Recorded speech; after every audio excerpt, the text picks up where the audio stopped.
lainnya nih dok, apabila wanita hamil kena wasir, apakah bisa melahirkan normal?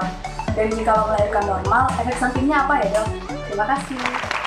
Oke, itu tadi dok. Apakah wanita hamil dengan wasir bisa melahirkan normal? Ya, pada dasarnya seperti udah jelaskan dokter Ari tadi kan, biasa ada wanita yang baru muncul wasirnya ini pas hamil. Jadi ini kan seperti jelasin tadi, janinnya itu bisa menekan pembuluh darah yang besar, sehingga akibatnya ya bagian bawah itu kaki termasuk ke daerah anus ini bengkak semua. Pertanyaan kalau bisa melahirkan normal atau tidak, ya tergantung stadium hemoroidnya ya, atau wasirnya. Tapi umumnya bisa. Kenapa? Karena begitu bayinya udah lahir, umumnya ambeien-nya ini bisa hilang sendiri. Jadi ya kita harus evaluasi keadaan sebelum operasi dan apa butuh dioperasi atau tidak gitu. Oke, berarti bisa saja ya dok, tergantung stadiumnya. Nah, berbicara dulu tentang stadiumnya nih. Stadium wasir atau hemoroid gitu, bagaimana dok? Ya, kita kenal kan ada wasir dalam atau interna dan wasir eksterna atau hemoroid eksterna. Yang umumnya kita klasifikasi berdasarkan stadium itu wasir yang bagian dalam. Jadi pembuluh darah yang di dalam itu keluar itu seberapa besar. Umumnya orang Indonesia ya, misalnya teman-teman kita yang malu ngaku itu biasanya setidaknya stadium 1 atau 2. Jadi stadium 1 itu biasa keluhannya kita nggak ngelihat ada benjolan, cuman kok kadang-kadang waktu BAB suka ada darah dikit gitu. Kita kan nggak nyadar, kadang kan langsung di flash gitu kan. Yang kedua tuh umumnya pas waktu kita setelah selesai BAB kan kita bersihin. Bersihin tuh teraba. Kok ada benjolan dikit nih. Tapi setelah cebok, benjolannya bisa masuk sendiri. Nah, yang ketiga lebih parah lagi. Jadi kalau misalnya benjolannya udah keluar, kita harus bantu masuk pakai tangan. Kalau nggak bisa masuk sama sekali. Oke, berarti stadium yang terakhir adalah yang stadium terakhir biar kita masukin pakai jari pun nggak bisa gitu. Nah, Sudah jadi banget ya. Oke, jadi ini penting sekali untuk memang nggak asal aja ya. Kadang-kadang mesti diperhatikan juga kalau habis buang air besar ya. Kadang-kadang kan kita habis flush kita pikir yang berlalu biarlah berlalu gitu. Jadi nggak ada yang perhatiin lagi. Nah, kita ada penonton, saya pikir pasti ada yang mau bertanya. Mungkin ada yang mau bertanya mengenai apakah bagaimana menangani kalau sudah terlanjur terkena wasir mungkin atau apa? Ya dok, saya Oh ya, silakan. Oke, silakan. Nama saya Lina, Ya. usia saya 38 tahun. Apakah yang wasir itu harus secepatnya dioperasi? Oke, ya. apakah wasir itu harus secepatnya dioperasi? Terima kasih Mbak. Langsung jawab. Jadi kalau pertanyaannya umum harus langsung dioperasi atau tidak? Tidak. Jadi ini bukan kondisi yang gawat darurat, kecuali kalau tadi sudah stadium 4 dan kita udah bantu masukin nggak bisa. Itu resikonya usus yang keluar itu bisa mati jaringannya. Nah, itu harus kita tangani segera. Entah kita masukin atau gimana. Umumnya pada stadium 1, 2, dan kadang-kadang 3 itu dengan modifikasi lifestyle pun stadiumnya itu bisa berkurang. Jadi kalau misalnya kita makan makanan yang ada serat, umumnya pasien yang tadinya kita rencanain operasi kalau udah mengecil, biasa pasien juga bilang, dok nggak usah dioperasi deh, udah enak gitu. Ada nggak sih dok kemungkinan wasir itu akan keluar dengan sendirinya gitu dok? Keluar maksudnya copot gitu? Iya, nggak mungkin ya? Nggak mungkin. Ya itu tetap harus ada tindakan ya dok? Tetap ya? harus ada tindakan. Oh ya, kecuali yang tadi ibu melahirkan itu mungkin terdorong oleh si bayi itu ya dok? Itu akibat pembuluh darahnya kan lebar. Ya. Karena tadinya yang kecil gini, terus dipaksa lebar karena tekanan tinggi. Oke, ya. Tadi sebenarnya dokter Arni tadi sudah menjelaskan sih sebenarnya bagaimana mengenai stadium-stadium atau keparahan dari hemoroid atau wasir tadi sebenarnya ya. Tapi mungkin singkat aja supaya lebih cepat dipahami oleh masyarakat secara umum, yang mana yang harus diwaspadai tadi? Yang harus waspadai itu adalah kalau udah stadium 3. Ya, atau misalnya yang tadi dirasa? Yang tadi dirasa misalnya kok ada benjolan keluar gitu. Kita harus bantu masukin dengan jari. Kalau nggak akan bisa masuk sendiri. Oh ya, oke. Jadi kalau udah kayak gitu memang harus segera diperiksakan dengan lebih lanjut ya. Iya. Nah, di antara penonton masih ada yang mau nanya lagi nggak? Aku rasa seperti tadi kita sudah bilang ya, kadang-kadang orang mungkin hal ini kadang-kadang entah nggak ketahuan atau orang malu mengakuinya kadang-kadang. Nah, mungkin kembali ke dokter Ari dulu ya. Dokter Ari kan tadi dokter Ari udah mengatakan bagaimana tadi orang-orang yang punya wasir itu mengenai gaya hidup tadi dokter Ari ya. Nah, sekarang apakah ada hubungan dengan misalkan makanan-makanan yang mereka bisa dianjurkan untuk mencegah supaya wasir ini terjadi? Iya, jadi tadi saya bilang bahwa kenapa dia mengalami wasir tadi nih penyebabnya ya. Jadi bisa tadi karena penyakit sistemik, karena memang kan dihubungin tadi dokter Ardi bilang ini tekanan segala macam. Jadi pada pasien-pasien dengan misalnya kita bilang penciutan liver, akhirnya dia pembengkakan di perutnya, itu juga bisa menyebabkan pendorongan pada pembuluh darah di anus tadi timbul itu. Tapi kalau tadi ini timbulnya wasir itu karena susah buang air besar. Nah, ini yang kita bisa cegah. Nah, kemudian juga kebiasaan. Kadang-kadang kita senang tuh berlama-lama di WC sambil sambil megang handphone segala macam. Punya gambarnya juga nih kalau salah nih. Nah, itu tadi itu nggak boleh sebenarnya. Karena kan dia ngedenin, tahan dulu nih tanggung nih. Nah, begitu. Nah, itu.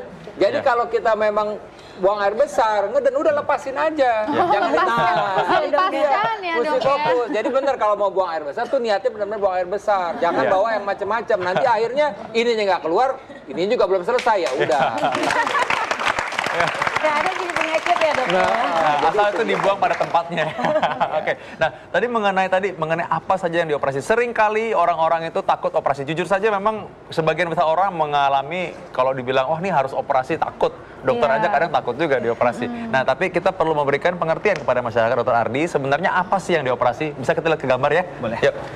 Kita lihat sebentar ke gambar, ada gambar di mana ada tampak gambar hemoroid itu. Sini, Dr. Ardi. Ya. Nanti kita lihat. Sebenarnya bantalan yang tadi dibilang ada pembuluh darah yang melebar itu tadi, itu sebenarnya yang sebenarnya bisa diikat atau mungkin di operasi tadi itu ya. Mungkin Dr. Ardi bisa secara singkat dan umum saja bisa menjelaskan apa yang dilakukan sebenarnya. Ya. Jadi seperti saya jelaskan tadi ada wasir yang dari dalam dan di luar. Yang biasanya umumnya paling sering kita operasi itu adalah wasir bagian dalam. Jadi kalau misalnya dia udah stadium 3, tadi dia udah keluar, jadi bagian yang benjolannya itu bisa kita eksisi atau kita potong keluar. Kemudian bagian mukosa atau bagian licin dari usus itu kita sambung kembali. Cuman ada beberapa pasien yang misalnya datang, dia cuman stadium 1 nih, keluhannya berdarah aja.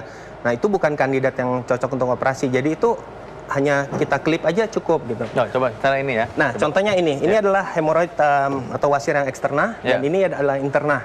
Jadi kita bayangkan kalau misalnya yang ini dia keluar dari garis kulit seperti ini. Umumnya pada saat kita membersihkan setelah BAB pasti bisa terasa. Oke. Nah, kalau misalnya udah keluar, kita nilai dulu. Ini bisa masuk sendiri nggak? Selama dia bisa masuk sendiri, umumnya dengan mengubah pola makan kita dan pola BAB ya, jangan berlama-lama di kloset. Umumnya dia bisa hilang sendiri. Gitu. Jadi ini lubang dubur ya, harus dijelaskan dulu tadi. Ini lubang dubur ya, nggak semua tahu dan ya. kalau misalkan tadi memang sudah sampai keluar darah tuh dari mana yang darahnya keluar sebenarnya? Ya, umumnya darah yang keluar di sini. Seperti kita ketahui tadi, ini sebenarnya adalah bantalan pembuluh darah. Jadi secara kondisi normal pun wasir ini ada. Wasir ini ada dia untuk membantu sebagai bantalan kotoran untuk keluar. Karena trauma atau gesekan yang terus-menerus dengan kotoran yang keras, dia kan lama-kelamaan akan cedera. Di situ dia akan timbul radang dan kemudian makin lama makin besar. Nah, ini sebenarnya yang ditanya, kan orang suka nanya juga, kalau misalkan dioperasi, itu sebenarnya sakit nggak sih? Iya, itu karena banyak sekali dong pasien-pasien kita ya yang bilang, kalau saya nggak mau operasi wasir, karena dibilangnya kalau dilihat di Google nih, wasir itu adalah salah satu operasi tersakit di dunia. Nah, betul atau tidak, Dok? Itu kan katanya Google ya. Google. Kalau kita telusuri literatur yang ada sekarang dibandingkan dengan teknik yang dulu. Dulu itu kalau orang operasi seperti ini ya benar-benar harus dipotong dengan pisau ya, maaf ya. Kemudian dikeluarkan, jahit. Umumnya orang masih akan mengeluhkan nyeri dan sering gatal gitu kan. Jadi kepuasan pasien tidak baik gitu. Cuman dengan teknik yang baru sekarang, contohnya dengan yang kita sebut stapler ya. Stapler ini sangat simpel, operasinya tidak sampai setengah jam selesai. Besoknya pasien bisa langsung beraktivitas kembali tanpa rasa nyeri. Oh, jadi ya itu tadi ya, memang kalau misalkan waktu lagi di bius awalnya mungkin pasti sakit sedikit ya. Tapi tentu tidak seperti yang operasi zaman dulu-dulu yang dikatakan oleh Mbah Google tadi itu ya. Nggak sesakit hati kan ya, Dok? Itu kayak lebih sakit tadi itu. Jadi lebih baik sakit sebentar aja ya, Dok ya, daripada sakit untuk sepanjang hidup atau selamanya. Apalagi kalau ternyata nanti sampai timbul komplikasi tadi, sampai misalkan memang lebih berat, pendarahan terus-terusan, lemas malah ya, sampai mungkin terjadi ususnya bisa kejepit juga tadi Dokter Ardi bilang ya. Betul sekali. Nah, kita kembali duduk di sofa lagi ya. Soalnya takut wasir kalau kelamaan berdiri. Dokter Ari, apa yang terjadi? Ini tadi juga sempat sudah sedikit sekali dibahas, tapi apa yang terjadi jika pasien wasir ini menolak operasi? Jadi selanjutnya akan seperti apa nih? Yang paling masalah kan tadi tuh dalam kondisi kejepit di pembuluh darah itu yang akhirnya kan jaringan yang terjepit itu akan mati. Kalau udah mati begini infeksi biasanya. Saya ada beberapa pasien itu nggak mau dioperasi karena infeksi meradang.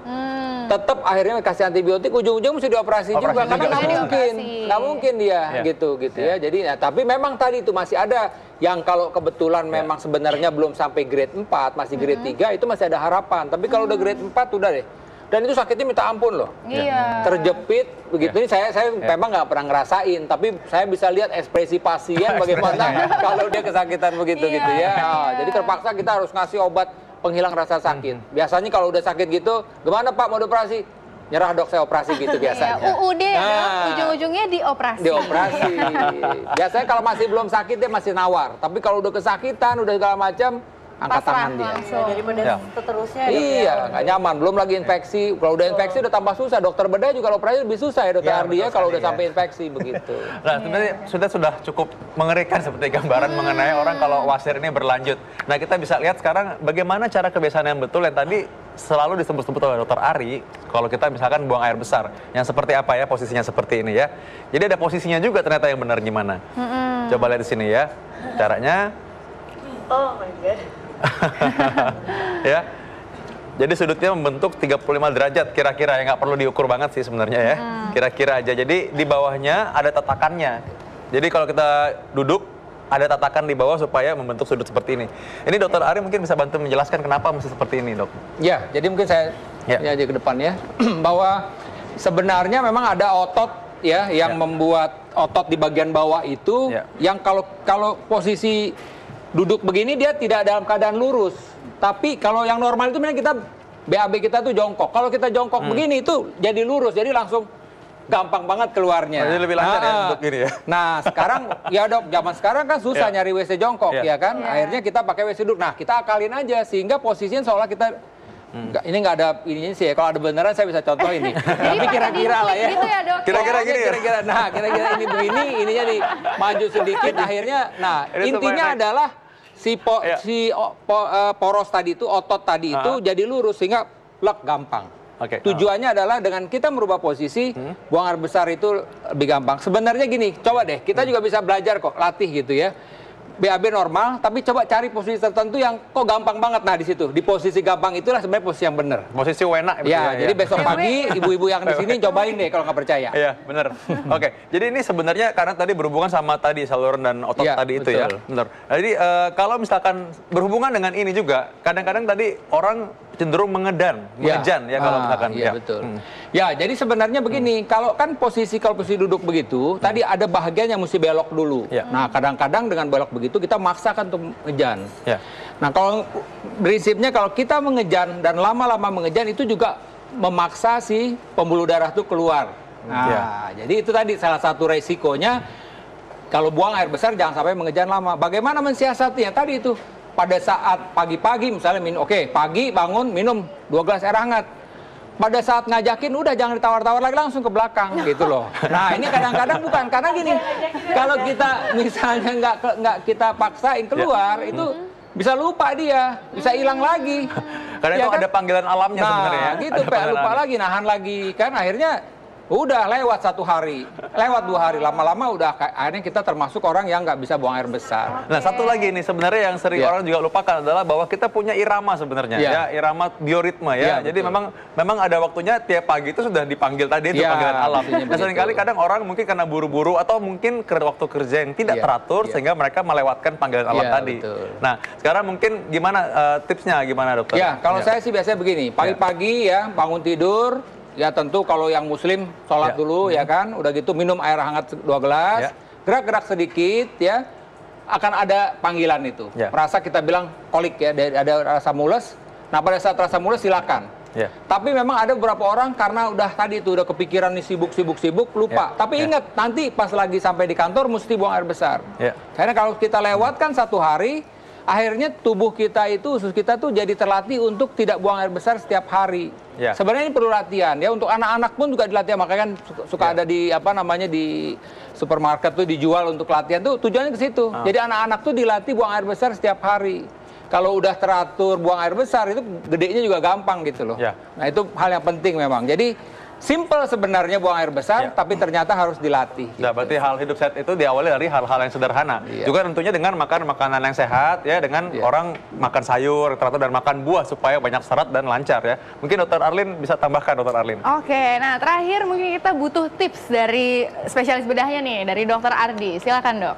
Ya, untuk tips sebagian besar tadi udah dikemukakan Dr. Ari ya. Jadi ya kita jangan berlama-lama di toilet, makan makanan yang tinggi serat, dan posisi tadi seperti udah jelaskan Dr. Ari. Sepertinya itu udah cukup sih untuk menjaga. Sudah cukup jelas. Berarti Dr. Ari lebih bagus ini dong, buang air besarnya dengan posisi jongkok dong dibanding duduk. Sebaiknya memang anjurannya seperti itu. Cuman kalau sudah orang tua, lututnya sudah pegel-pegel, artinya sudah ada pengapuran di lututnya, itu nggak bisa lagi jongkok. Bukan bisa jongkok, bangunnya nggak bisa. Repot. Nah, itu bisa diperhatiin. Oke, Dr. Ari, kita duduk lagi, Dok. Udah terlalu lama berdirinya, Dok. Sudah cukup jelas ya tentang wasir, sudah cukup jelas ya? Sudah, so pasti. Oke.